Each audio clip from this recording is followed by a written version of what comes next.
Il y a des jours comme ça où partir surfer semble presque une évidence. Comme pour ce gars-là. Pourtant, à y voir de plus près, ce surfeur n'est pas comme les autres. Quand je vais surfer, j'enlève mon pied de tous les jours. Donc il y a un système de vis, là, je peux l'enlever facilement, afin de ne pas l'abîmer et d'éviter qu'elle rouille, en fait. Donc du coup, j'intervertis avec un vieux pied que j'ai protégé avec de la mousse et du scotch. Comme ça m'évite aussi d'abîmer mes planches de surf. Ça me fait une prothèse pour surfer, même si elle n'est pas totalement adaptée, quoi. Mathieu a perdu le bas de sa jambe gauche à la suite d'un accident de moto au Mexique en 2010. Au bout de 6 ans et 60 opérations, c'est l'amputation. Mais ce francilien, breton d'adoption, garde le cap. Hyperactif, il continue le sport. Le voilà, parasurfeur.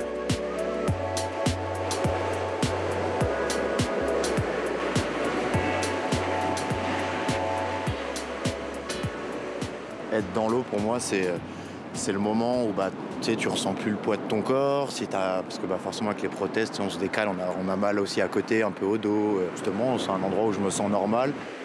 L'an dernier, il pousse la porte du Seven Islands Surf Club et commence à faire bouger les choses à la Ligue de Bretagne. Tout le monde semble admiratif devant sa résilience.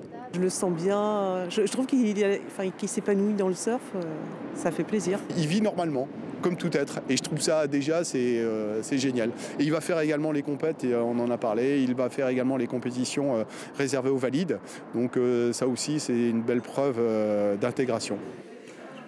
Mathieu vise surtout les mondiaux de parasurf à la fin de l'année. Devant son ordinateur, il s'attelle à un autre challenge, créer une association, Re-Entry. Il veut collecter du matériel, donner de l'espoir aux porteurs de handicap. L'idée, c'est d'aller aussi à la rencontre des gens dans les centres de rééducation pour parler un petit peu du handicap, mais aussi surtout parler du sport et du bien-être et de la reconstruction par laquelle on peut passer suite à un accident. Pour cette vie sans temps mort, le parasurfeur doit aussi gagner de l'argent. Poliment rejeté par le monde du travail salarié, il a créé lui-même sa petite entreprise, un chantier naval.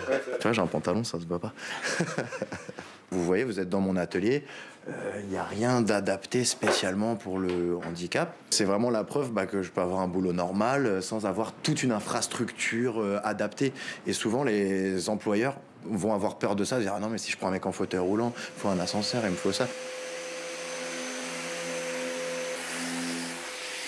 Bon, je pense qu'on a tous dit, ouais, demain, s'il manque un bras, une jambe, je vais tirer une balle. Enfin, on a tous sorti ce genre de conneries, mais en fait, on le fait pas. Et on n'a qu'une envie, c'est de revivre.